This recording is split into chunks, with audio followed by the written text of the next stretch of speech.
This series is something that I really, really love, and it's that faculty members get to come and talk about what they want to talk about, and that's their teaching or their advising or whatever it is they want to talk about, that they draw interest from and love to do. And I think that's awesome, because we have venues to do lots of other things, but we don't often have venues to tell just the good stories of our teaching, whatever that means to us. So I'm glad that we're starting the second year of it, and I'm glad that Carol Wilson, who really needs no introduction to anybody around the table here, except that there are a few who looked up when I said that. So, of course. So Carol Wilson is in the English department. She is the coordinator of academic advisors, and has led us in various ways since I have been here, and continues to lead us in our understandings of what advising is.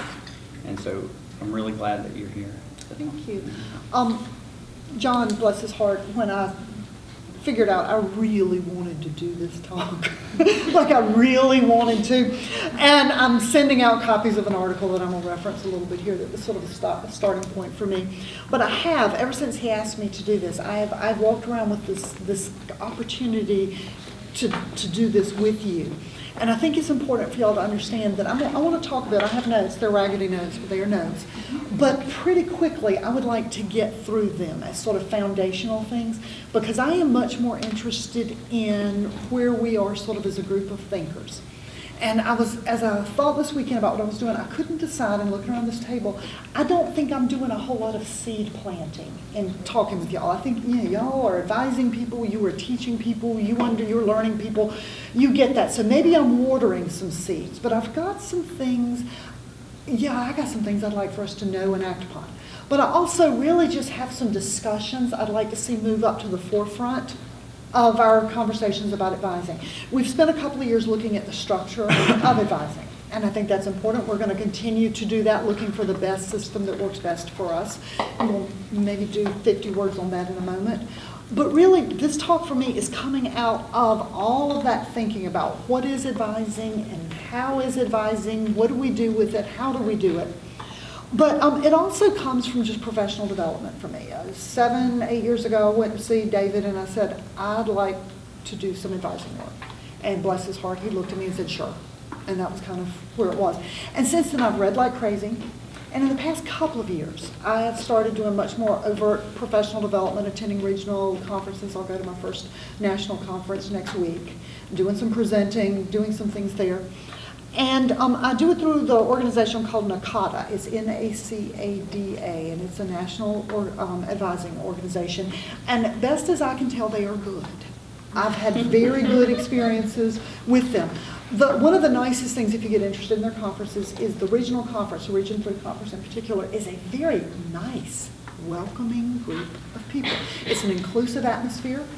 And we, as folks here who work in a faculty advising model, are the unusual folks for them. When we show up and say we work in a faculty advising model, they look at us a little funny. And and if we have time at the end, I'll talk about what it's like to go to one of these meetings and be from here. Because my first year, I had to tone down what I thought were issues we were dealing with here. And I had to figure out that no, other people looked at me and thought I was at a magical place. And I'm pretty much convinced that I am, partly because you'll come talk to me about advising at the end of the day.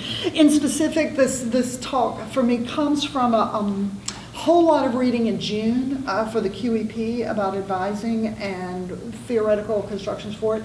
And that was started last February. I did a 4-week online tutorial through NACADA, taught by Jennifer Jocelyn, whom I like a great deal, on advising theory. And I remember a long time ago, in maybe a couple of years now, in a presentation at a conference, it was a group of people who oversaw advising, me in some sense of that word, general ed advising mostly, and the man leading it, he was talking to them about being staff who worked with faculty. And the room was not a comfortable room. And it was very interesting for me to be a faculty person there. And so I just was quiet and watched.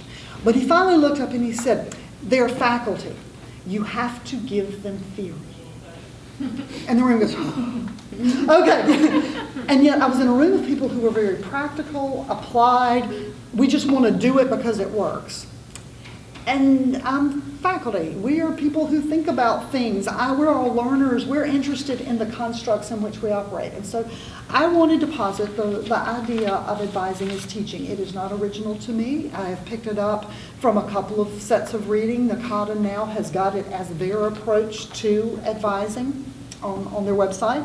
Mark Lowenstein is the article I'll use. I can send you this article if you decide you want to do it, if you want to look at it.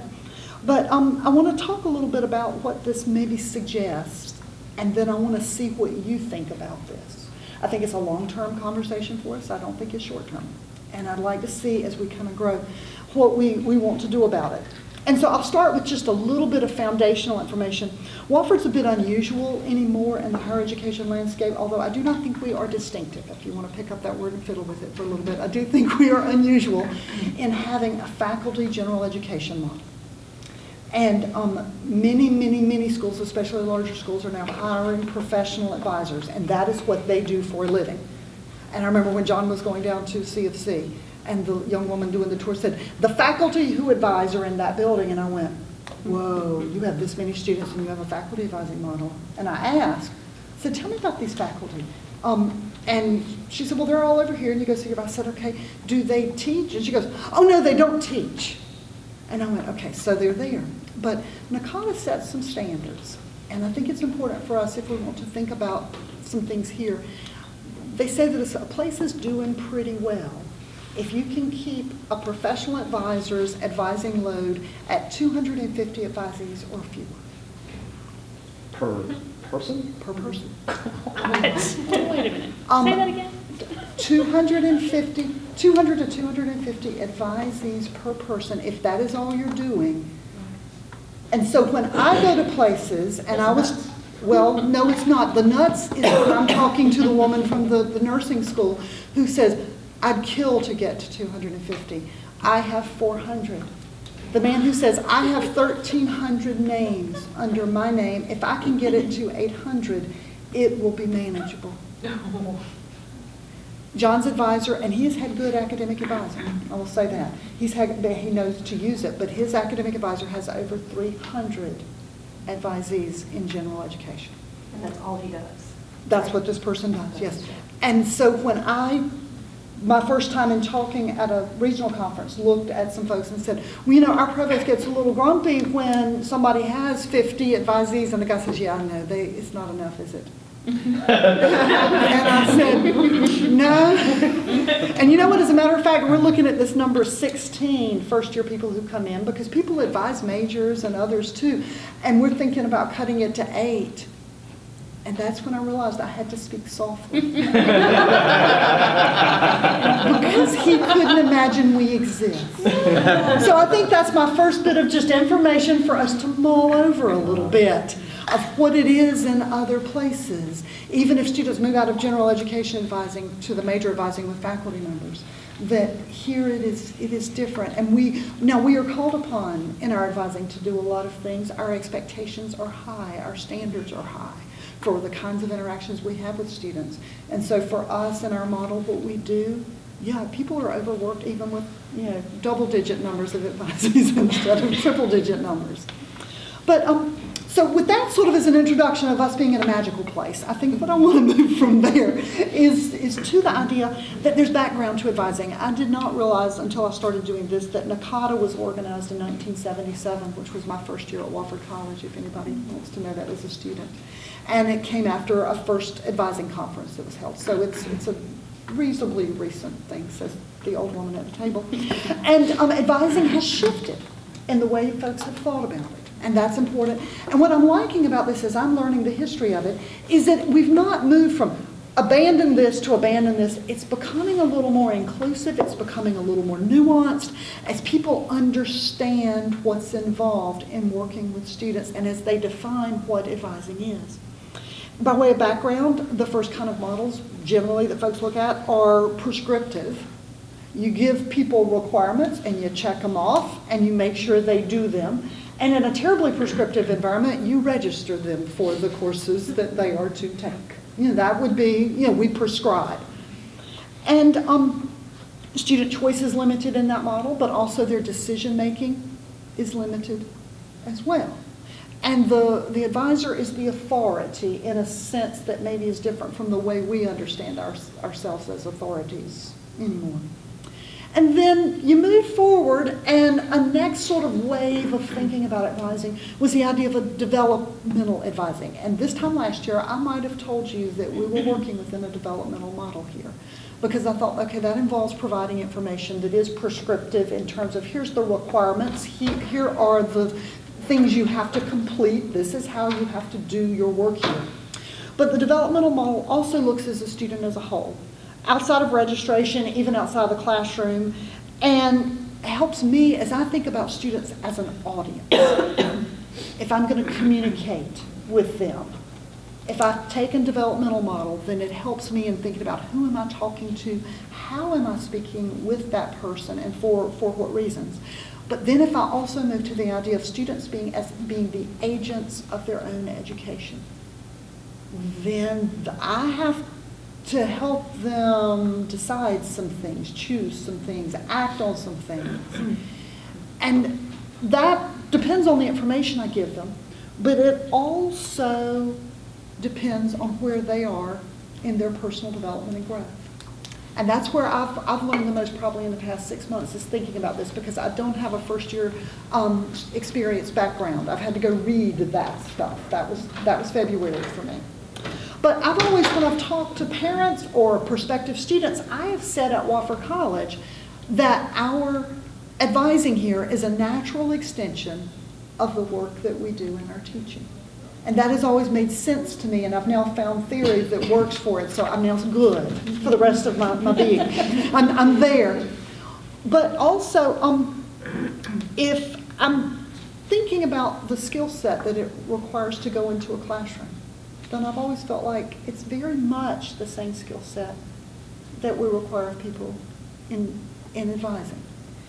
And even if there are points of difference, and there probably are some, there's space in there for very creative, interesting ways of thinking about what we're doing and why we're doing it and how we do it. And so this is how I spend my commute from Greenville, is thinking about these things. And it is interesting that in the world of advising theorists, they will tell you that, and some of the first year experience people will also tell you, that faculty should be and are students' best advisors. And so while the profession is moving in a way that is influenced by expedience and budget concerns and things like that, people are looking at impact and saying what we're doing here holds value. And so I'm like, we know that. And the reason they say faculty are good is because we are responsible for the curriculum. And that the people who operate in that, then that becomes an interesting way of thinking about if you're responsible for it, then you should know it the best. Now, whether in fact we do is a different question. But we should know it the best. And that becomes part of what we're doing in thinking about what general education is and thinking about how we operate a bit. So in my mind, at least, advising conceived of as teaching integrates these two approaches. Every one of us, if we've sat down with an advisee or a student who just has a question, whether it's in the classroom or whether it's an advising structure, we have at some point had to directly deliver content. There are 16 reasons you should, whether it's something with advising or whether it is with a math problem.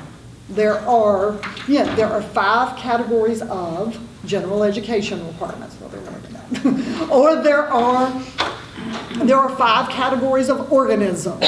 There's just information that the student has to get.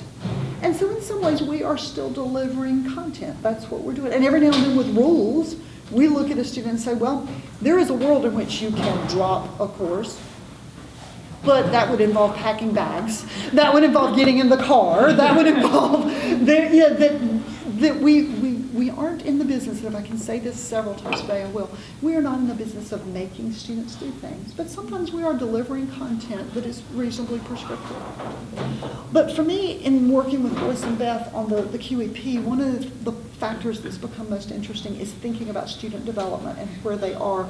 I have only 2 because I figured there would be 4 of you and more of you here.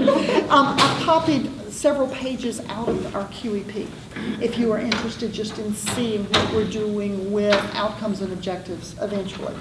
But and do you want to pass these around just so you can see them? Never comfortable unless you leave with a party favor. So, there we go, it's paper, it's words.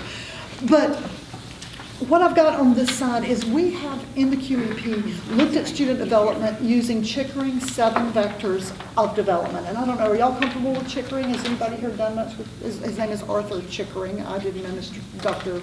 Chickering existed. And this is long. And in a world, I panic when I think I should have any competence with all of this. But what we've done with the QEP, with general ed advising, is look at the first 3 on this list. Because in the first 2 years of college, the advising theorists, and their names are Hagen and Jordan, say that students are working developmentally on developing competence. And sometimes that's physical competence, like can you push the right button to get in the residence hall, or whatever you have to do there. Can you walk to the right classroom and get in it? But sometimes it's about competence in understanding material, taking responsibility for their own learning. There's a whole lot of developing competence that students do from high school to college. But they're also working on social and interpersonal competence. I've talked with students this week about roommate things. It's not my job, it's my job to refer them after we get through some basic things. But they're learning how to navigate, these students who have not often shared a room with someone. And they're having to figure out how to do that. Which leads us to number 2, which is managing emotions. And the students at this point in their lives, they're in the first couple of years, they are learning to manage their emotions. I remember John being tiny, and he looked at me one day, and I was trying to explain something at school, and I was saying, honey, he was like, the teacher is doing this to us, and she is so awful. And I'm like, sweetie, she's not doing that. Here's what she's doing. And he looked up at me with those big old eyes and said, Mom, I don't know how it is. I only know how it feels. And a long time ago, I decided that until I could deal with how it felt, I couldn't get to how it is. And as I look at my students who come in, and sometimes we are dealing with the front of emotion that walks in. And often, if I can just look at what looks like rude or inattentive or just goofy and go, okay, this is fear, it helps me a lot. Because they're trying to figure out that uncertainty or that worry or that whatever. But managing emotions. And the third one is terribly interesting to me because it's complex. It should be too. Chickering has not asked my opinion on this. But the idea of developing autonomy, which is moving outside of your dependence on others. And with our students, often that's parents. But increasingly, I'm interested in their dependence upon an education system to tell them what they should do, when they should do it, how they should do it, and to provide most of the means of doing it. Remember John telling me, see, John's my only example today because otherwise you would know the students. But he was taking a 10th grade boy in art, and he was a boy, he was not a man, taking an art history class, AP art history. And I said, son, I think you need to be making some note cards. Shouldn't you? Studying some stuff? And he looked at me and said, oh no, my teachers made them. They're in the portal. I just have to download them. And I went, and you won't even download them, will you? And sure enough, because they were provided. And we're going to talk about the students who show up and say, but the professor doesn't fill in the blank. And there's a point at which you say, you know what, I can't do a thing about what the professor does or does not do. We have to move from teaching to learning in your orientation. We have to think about what you can do on your own. But we move there. But also what they have to learn is how to be, once you become autonomous, then you want relationships. All the research says, the first year experience, the advising, it says relationships, networks of support, students who move among kind, helpful, able people. That is the thing that helps them with their learning and their growth. And so the interdependence of who do you connect with, how can they be helpful to you?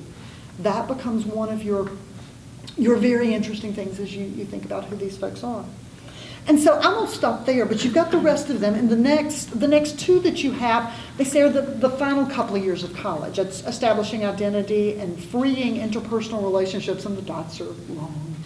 The lifetime's work is my favorite. That's my phrasing. That's not the advising of theorist. It is about developing life purpose and developing integrity and what that might mean and what that might look like. But students they're not sequencing through this one at a time. But they are at times working on two at the same time. They're looping back to one. They're figuring out. What this does is it helps us with audience. Then if I'm saying, well, you need to, there's my prescription. Here are 3 things on a note card. If you've ever been in my office, you leave with a note card. There are 3 names, 3 people. Here's what you do.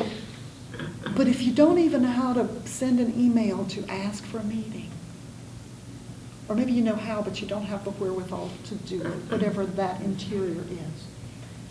And so that becomes part of the development. And if I'm communicating with that person and trying to figure out a way to nudge, because the last thing we want to do is take responsibility for students' responsibilities. They don't grow in that. They develop resentment in that. We become liable if we do it wrong. Okay, I've now mentioned the legalities. But much more important, if we are interested in their growth and their learning, then this is where they have to learn it. You have to figure out a way to get them to do it or to encourage them to do it. And that to me is some of the most creative work I do here. I love that work. And I like to talk to smart people about what that work is and how you do it and what works for you and what works for me and how it goes. All right, let me stop for a moment. Have I said anything that's wrong? Because I always hate it if I say something wrong. So far, so good? Okay, all right, so far. But so my next question at the bottom of the page is, so what does this mean for advising? And I've sort of already said we don't make students do things and we don't accept responsibilities, but if our goal, and I've moved out of using the word teaching a lot.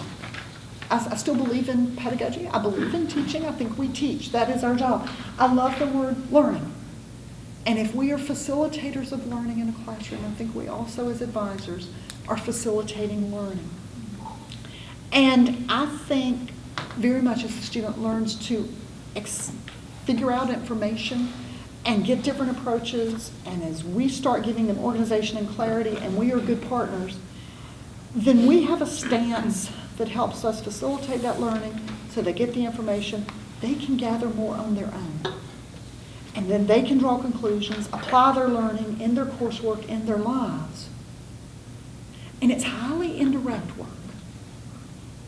It's easier to look at somebody and do the check marks and say, you didn't, therefore leave. I mean, but if we are in the business of teaching, and on one level, there's systems to it, but on the other level, it is highly individual for each person who walks in the room. That's the creativity for it, for me as well. And so I think I've got several questions. See if any of these are interesting to you. If not, we'll go get snacks. How about that? But I'm interested, for example, in how advising might be teaching. Or how can a mindset of teaching start shaping who we are in advising? And it starts raising questions of, if we are teachers in advising, so what do we teach? And do we have a pedagogy? Do you have different ways of teaching? Do we have objectives and outcomes? Maybe not comprehensive. Sometimes people go under the table over those words. I like them as bones for the things we do, and I acknowledge very much that we have other objectives and outcomes that we might fulfill that we may not even know are there.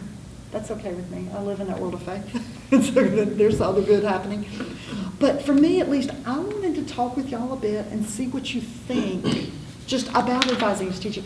On the back of this, if we run out of things to talk about, what I've given you are drafts of things. I sit around and write stuff when I don't have anything else to do. And at the top is a mission statement I've started for our general education advising program. Part of a conference I went to an assessment institute in February. February was a busy month for me. And that was part of what they taught us to do, was to write learning outcomes and to write mission statements and to think about the values that we might hold. Right now, this is just me in a room. I kind of like for me and other people in a room thinking about it. There's one paragraph that I kind of like from the QEP. It's my words, it's not Boyce's, and I'm looking at it, it's reasonably badly written, but the last half in particular I like. And the article, Mark Lowenstein, he asked very general questions in his article. But for me, I just wanted to see what you think about what advising might look like if we start from a stance of teaching instead of a sense of how do I make them do. Anybody here ever had that feeling of somebody sitting in the room and you just feel like, I've got to get you to? I get that phone call every so often. Carol, how do I make them American? All right, I feel weird about that. Yeah, you do. But it's not, our responsibility, is to inform. And that they are the agents of their own education. But maybe part of the pedagogy is making sure they know that. But not in the sense of, well, it's your job, why aren't you doing it? Got one in my head now. Showed up at my door one day, the dreadlocks shaking. Just, Dr. Wilson, I do not need a teller. I need an explainer. Golly, I love that. I said, well, come on in here, let's talk about it and see where we are. And so anyway, let me stop. That's been way too much of my voice. Is any of this interesting? Is it like, well, gosh, Carol, John Miles brought you over here for this? But is this something we should be talking about, we should be thinking about? Or is it just for me? Well, for me, I'm new to advising, but I kind of approach it the way I approach doing research help, in that I'm not just showing you where something is, I'm also showing you how I get there and explaining why I'm doing what I'm doing. And I try to do that especially with some of my ones who just want me to tell them. Did you what hand me should- things? Yes. Yeah. One of the things they taught me at this institute that I liked a great deal, well, no, I did it in the online thing, was and I would love to do this at some point, was the art of asking questions. That using questioning as a way, and they describe the questions as you can do clarifying questions. And y'all, there are just days I'm sitting there with a tangled ball of advising yarn in the person of a student, and I'm like, okay, are there some clarifying questions I can ask? And it's a mental structure for me to go, how do I make this clearer? And then the second thing, and it's a little unfortunate in the phrasing, but it works, it's probing questions, like the carry it further questions, the why, the what, where, those kinds of questions. But if I say, now, okay, are there ways now that I can make them carry this further? For me, the overtness of that mental construction is helpful. So I'm there with you. I bet you're asking questions all the time as you're showing them things. And we actually call it in the library world a reference interview. There you go. So that's what I try to bring to it. Bring it out of you. Tell me what it is you need from me.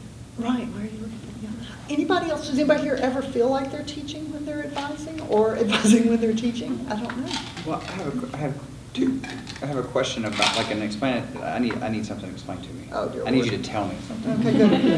I need a teller, not an explainer. Oh, God save you. So Chickering, like, I've looked at this a lot. Yeah, bless you. Well, because of, the QEP, but I'm thinking about these as like, and this relates to me answering the question of teaching, right? I always think teaching relies on drawing on back, like, previous knowledge, right? Like, so when we go to teach someone a new thing, we draw on what they already know, right? We have to, like, sort of old news, new news contract, right, that we do when we teach. And my question is, especially for our first year students, right, that we're trying to, like, usher them through these thresholds, right, in some way, of they have no previous knowledge of advising. They have previous knowledge of being told what to take. Well, So what do we draw on with them for those kinds of, and maybe I'm wrong in that respect, right, to say. Well, we do have to teach them how to work with an advisor. That's one of the things that I would kind of like for us to become a little more overt about, is acknowledging to them that they need to do this. But they have worked with guidance counselors, depending on what that is. Now, we may be working against a type there instead of with a type. Right, so I don't. They have I just worked don't- with faculty right. members. Many of them have had jobs where people have given them advice, and they have learned to, get their relationship with their parents. We are not in loco parentis here. I don't buy that. But the idea that they have people in their lives that they have gone to, and now the thing that may be the harder part, John, and where I see anxiety, some of you may as well, is when they're realizing they are the decision makers. Right. That becomes a bigger deal, and you see that, and I'll have them say, I need to call my dad and I'll come back and talk to you. And I'm like, okay. Because right now, and you and I have already had a conversation, so I'm a voice your dad may or may not approve of at this point. I'm the one they warned you about. And so there are others here. But as you watch in the beginning, if you say, yeah, see what he says too, and if we've built some credibility there, then the student comes back and has different, talk to your friends, who else? By their junior year here, they're talking to different folks. They're coming by to see Sally, even though she taught them in humanities and not. After that, they'll come by to say, what do you think of this graduate program? And she goes, I don't know. Why do you want to take me? Why do you want to go there? But there are things like that. But it is, and it's gradual. I think that's the other thing that sometimes I don't have enough patience with, is that I look and I go, well, I told you, why don't you do it? But performance takes stepping in, stepping out. Action takes try this, think it through, walk all the way to the door, turn around and walk away, that kind of thing. And yet the patience that takes on our parts, I think that's why for me having this in the front of my brain is helpful. When I see, and I'm like, goodness. Because they do grow. And if I love that word grow, y'all are tired of hearing that word grow and learn, but they're just, because we sometimes have a fixed mindset about who walks in. They should be able to. They don't know. Well, if I move to a continuum all of a sudden, I'm breathing better. I'm not as anxious about my performance somehow being what they're doing. So I don't know, but that's, so I think you have to find whatever the thing is that they are building on. But they have made decisions. They may not know how to plan. And that's when sometimes you have to say, well, let's try something that's useful. Go to a little prescription here. let's find a prescription thing. But I don't know. I may have just talked. I'm not sure I answered anything. No, you did. Sometimes I talk. Yeah. What feel? I was going to say one thing in terms of this model that looks at the focus of the first 2 years. I think I would make a modification. Number 4, establishing identity, which is the last 2 years of college. I think for a lot of students that might start occurring, and it might be exploring identity, exploring kind of social location. That happens when they first come in here. I mean, some might be later on, but when they go abroad. But for others, and I think especially for lots of students of color or first-generation college students, I think I've had several students come to me and say, and who went to more diverse high schools, are like, I'm kind of a unique African American in this all-black high school I went to, but here I'm seen as kind of like your typical, black person, Nobody's seen and it, so I think that issue of exploring identity or their social location occurs earlier, and I think that's very important. Well, and the linear nature of a list is always, because I think they do enter into it in different places. Chickering does say that establishing identity with confidence and with establishing, which is different from exploring, and that those first 3 are foundational in being able to do that. But I think you are exactly right. You see people bump right up against who am I in this and that identity. And I think I can't always label what's in front of me. But for me, sometimes, even if I can just say, okay, you're developing your, what am I looking at here? And I think you're right you're right. Some of them are right there in the middle of trying to fight through some of that. And they do 2 or 3 at the same time. It's just a way of parsing things out, and the moment you do it, it's false. But there's truth in it, somewhere too. That when you start labeling it a little bit. And so, no, I think you were right to muddy that water. I love it when it's muddy, because I think it gets closer to where our students are. I don't know, other things, or, 2 thoughts occurred to me. One, when you said something along the lines of that when you want to Okay, you're not telling, you're explaining. Well, that's others' words, but I kind of like those words. But not in the sense of when you put your hands on your hips, like, you should have done that. Yeah. That's the way that we used to act with assigning advising. That's prescriptive. Well, Yeah, and it's, yeah. And I think that in a lot of ways, in trying to figure out where a lot of that anxiety around advising over the last few years, all the many places it's come from, I think a lot of times faculty and staff, academic advisors in general, we're told, well, you're supposed to do this, it's part of your contract, or it's written into this, you're supposed to do it. People, what are we supposed to be doing exactly? And it sounds like, and you are, it feels so, you're so accountable. And we are accountable in our classroom. But we're also, that felt much more like people were afraid Yeah, I that think- they were going to just do something bad wrong. Well, I remember at some, before you started doing a lot of this work, when I was pretty new here, I went to a summer teaching about how to be an advisor kind of thing when we had big notebooks. And I remember Sally looked at me and said, it really shouldn't be this hard. Yeah. And I know, yeah, it's a thing. Yeah. But, and so the other thing I was thinking about was in terms of getting people to do the advising work and how it feels when you ask someone who's teaching 3,000 students and capstones and everything else to serve as an academic advisor. What are they hearing?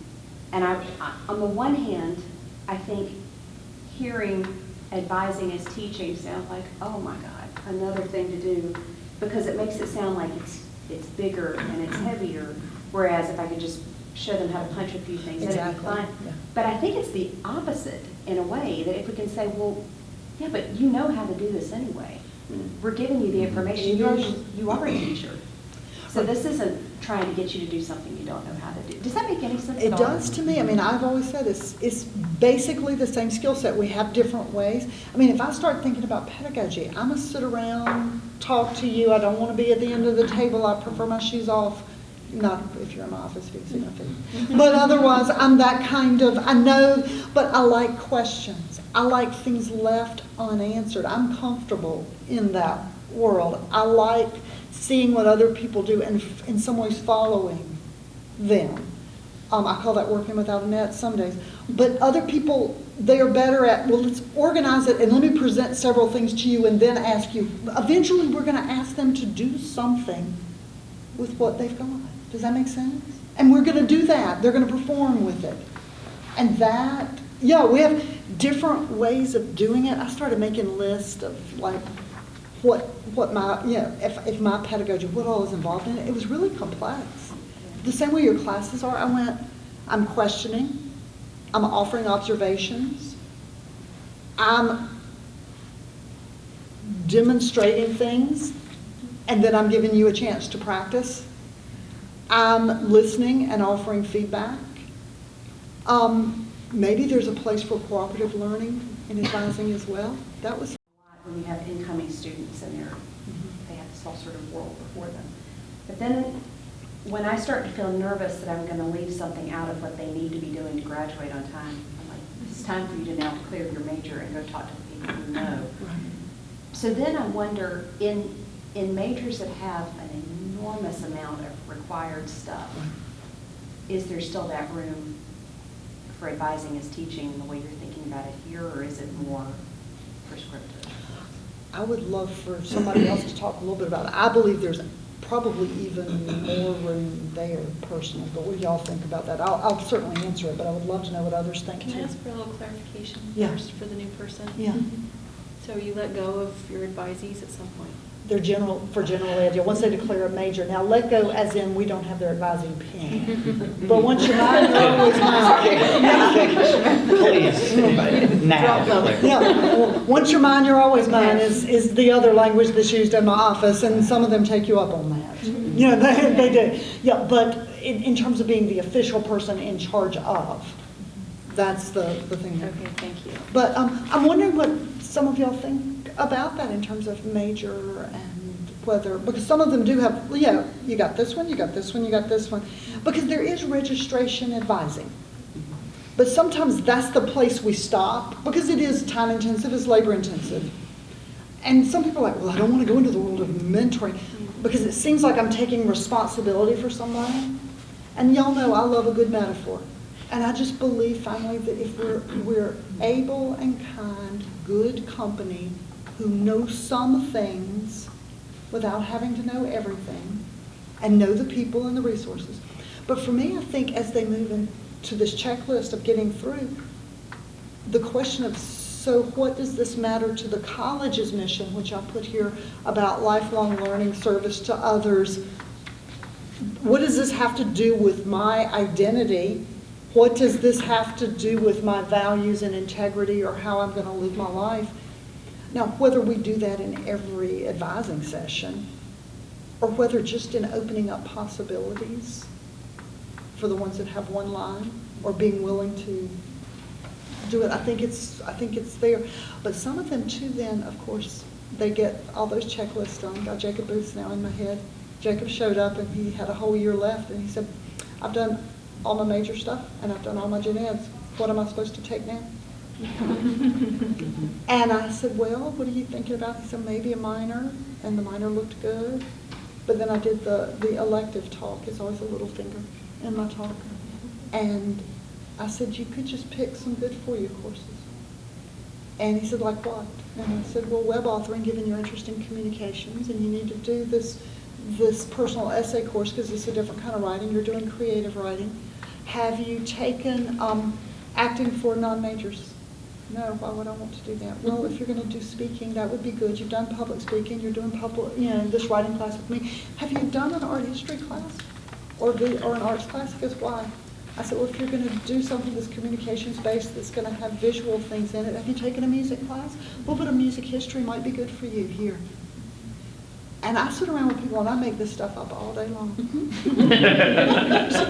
I feel really good about those conversations. Yeah, those are good right. ones. I feel really good about those. But I think Trina hit on something that I feel like at least, I don't want to put a number on it because whatever number I give is wrong. But at least one advisee. That's wrong. At least one advisee I get as a first year student walks into my office with the 4-year plan. My sister was a bio Spanish major. I'm going to be a bio Spanish major. I know I have to do this semester. I have to take this in the summer because that's how you do it. And I have to do this, and I'm going to go ahead and declare. I'm like, and your name is? That's before I've even had a chance to talk to her. And so that is the advisee I had, not this year, but last year. And I thought, I can't, I had to back her up so many steps to think, have you even thought about where you are? What we're doing. But there was no budging. I mean, there was lots of me probing questions. No. I know the exact amount of hours I need. I know what minor I need, and it all fits in this nice little box. And if I want to study abroad, I have to do this. And I thought, okay, do you want to go ahead and declare? Because I thought, my gosh, I've got nothing to teach you. But isn't that the point where we go, you are outside of what I think you should be doing? And when I start saying the student is the agent, the student is the decision maker, say, I have great trust that life is going to put enough in front of that student down the road that certainty is going to get shaken. And I go, well, life will show up eventually and rattle some things here for you. But even if not, they can choose that. You did the advice. You're like, it's good for us to get to know one another because then you have 2 good advocates for you here on the campus. I know some things about gen eds that might be helpful to you. Of course, you can always come back, but you'll be more comfortable if you know me. There's that talk. And if they go, I get that, but right now I don't want to do that. And you go, you get to choose. And I always tell students that my marker for things that are like disastrous are, if you ever hear the phrase, in my professional opinion, that means I'm going to document this conversation. Because, and I tell them my job sometimes is to wave my arms and say there's a cliff here and you are very close to it. But that's different from declaring your major too early, because I kind of like for them to get to the 3rd or the 4th semester, but I kind of like for them to do it, and some of them they don't, and they're going to find other mentors or other things, and it's freeing, and it's also, it feels like about the time you get the right message, then somebody steps outside of message, and it's like, but wait a minute, am I supposed to bring you back? I love the way you said I backed her up. You were the agent there. I backed her up. You're moving her with your language. Mhm. Yeah, and we do feel that because we feel responsible for our students and we care about them. And so we will try to do that. But the bottom line is, they get to choose. And so our job is to make sure they understand as much as we can help them understand. And then sometimes you write a note in DegreeWorks, knowing the student will see it and you will see it. And she has decided this is in her best interest. But it is, you do have those moments. Or the student who continues down the path. All right, I'm going to betray who I am in this meeting. I do my darndest to never read the future for a student and say, I will never say you will not go to medical school. I have colleagues who disagree with me, not on medical school, but on career paths or things like that. They disagree with me on that. And I'm real strong on, from where I sit right now, this is what I see. And I do not see a direct path to medical school because I know this number and this number. Or maybe it's law school, or maybe it's something else. I don't see that. So I want you prepared if there needs to be an alternative path. But I draw a line at, you've got a 2.6 and, your LSAT is terrible. I don't know whether law school will take you or not. They might right now.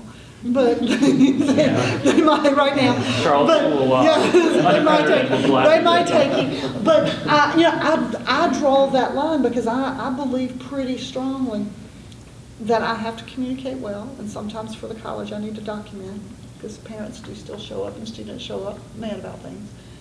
But then the student gets to choose, and and they get to choose wrong sometimes, or choose hard. See, I work with the goofy, y'all. I just work with the ones who, some of them, and I've been here long enough now to see some of them just turn out amazing, but not all of them. Because I got one that just popped in my head. I hadn't thought about him in 2 years. And he was shot and killed after he left college. You don't sign up for that. That was not a good thing. And so it's not everybody. It's not like, oh, well, if I just let you wander, because sometimes you can wander into places you don't want to be. And kind of intersects with my mothering world a bit. I don't mother as an advisor, but John's 20 now. We don't have Find My Phone on his phone. I hope he's in Charleston. I don't know. Tell me about this. Do we teach as advisors? Do this again? What do you think? So I'd like to back up to something that you said earlier, not teaching as advisors, but advising as teachers. As a new of the last 4 years that I've been teaching, I've been a new faculty member for 3 of those years. Bless your heart. And so, I've only been an advising faculty member 1 year, and as a new faculty, I still have students come to me with questions, and I think it's because, I try to make those connections within the class. If you think this is interesting, then maybe you ought to look at this, right? And those kinds of even just blurbs in class can spark student interest in other courses, in other paths. I think you are exactly right. And I think we do it in the classroom. See, I think the lines are blurry at times. See, I like the word advice because it's informed. It's authoritative in the sense of our goodwill as well as knowledge that we have there. There's some investment there. It doesn't have to be personal like you're my heart, but there is investment in that person's well-being if you're giving advice. And that how it is, I think we do that. And my goal is kind of what Trace was talking about, is that whole idea of can we bring it down where, we've done a good job in the past 5 to 6 years here of getting it where advisors will call each other, they'll call me, they'll call other people and say, I don't know about this. And before that, people were saying, oh no, what if I make a mistake? I don't want anyone to see that. And it's like, just keep asking questions, keep exploring, and we'll be good people for each other because the interdependence is us as well here. And knowing each other's work without doing it, knowing enough to understand when I need to call Elizabeth Rabb And she called me today and said, I'm interested in this. You know, and it's not competitive, athletics, academics. We know we're doing the same sort of thing. But I don't know, it's pretty fun. Now, one of the things I will tell you, if you're interested, you're welcome to come by and look at this. And I'll send you the document if you decide, I stapled two of them together. I have gone through and started. See, these are all conversations I want to have with people. Outcomes for advising. And they go on for pages. Once you start deciding what you want people to know and to be able to do and to value. And my advising friends at NACADA, they gave me that language, and I liked it very, very much. And some of it's registration specific, and some of it is not. And so if you get interested in how I'm thinking about learning outcomes with advising, the behavioral ones are unbelievable, because that's the behavioralist. What do I want them to do? They're unbearably long. Boyce looked at them for the QEP and went, okay, those are going to be the measures. We have 4 objectives here that he's set up. But that becomes one of the interesting things there. Like, what are we looking for? And I think the college's mission is our greatest goal, or outcome statement, where we talk about lifelong learning and service and those kinds of things. But I think as we start looking, I don't know, this is interesting work for me. Carol, your initial question about advising, when we think about it, like teaching, in what sense is it like teaching? I think part of the answer to that depends on what kind of model you have for what you're doing in the classroom. If your model for teaching is basically a knowledge dump, I think that this does seem very, like you have to learn a whole new skill set, and something just like another big part of my job adding on to my workload. Yeah. And actually, to tell you the truth, that it was the opposite way. So that knowledge dump is not my model of teaching. No, it's not, yeah. But advising, to me, for my first 8 years here, like, I hated it. Like, Bless your heart. I love that you would say that out Yeah, loud. no, it felt like it's a knowledge dump. Like, I have 16 students. I'm just gonna, like, my whole thing was like, I didn't have an advisor when I was in college. Like, why can't they figure it out for themselves? Like, No, so, there you go. What is this? right. But let me just finish. Yeah. So when we switched to this new model, like the last couple of years, like, I was totally in favor of it for the only reason that you're going to give me 8 advisees rather than 16. So I'm like, sign me up. I don't care about anything else. But what I've come to discover is that I actually like this a lot more. And I think framing it in terms of teaching, like, now I understand why I like it. It's because it's what I do in the classroom. Good. You know what I'm saying? That's Like, nice. Yeah, if it just takes some of the stress levels off of it. Not because it's 8, but Right. because this is what I already do.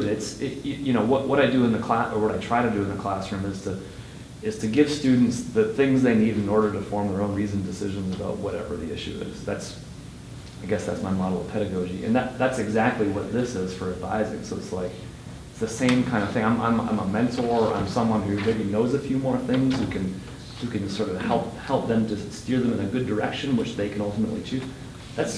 You know, It's workable. you can't leave. They didn't tell you that, did they? But see, I love that. And see, the whole idea of the knowledge dump, I'm interested and would love to talk to people about, I don't believe there's any department here that would raise their hand and say, we are just information department.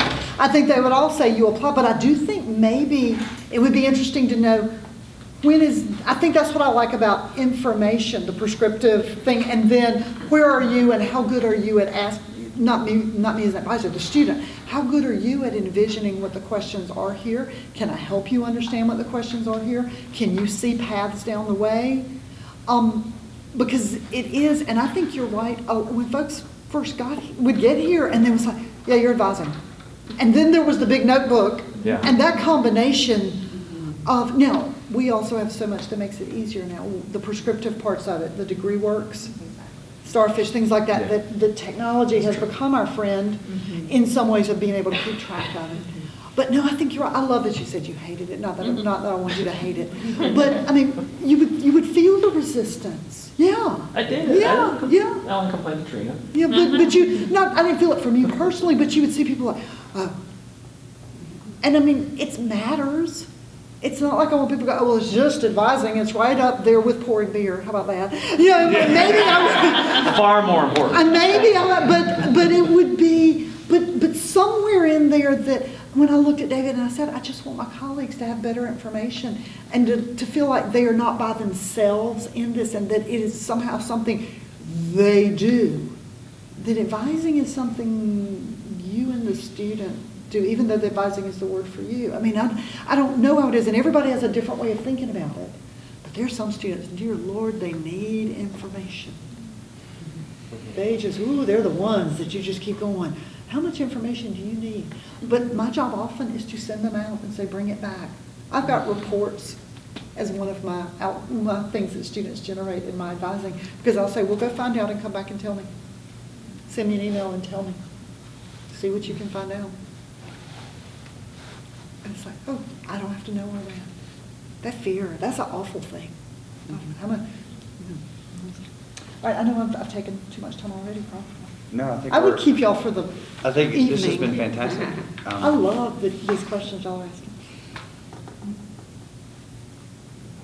But That was a thank nice you. dividing point. Was this okay? I mean, this is Yeah, our, yeah, all right, thank if you you're very much. interested in the QEP stuff, there are things here if you want to look at. You don't have to, if there's anything you want me to send you, I will send them to you. But I just love this chance.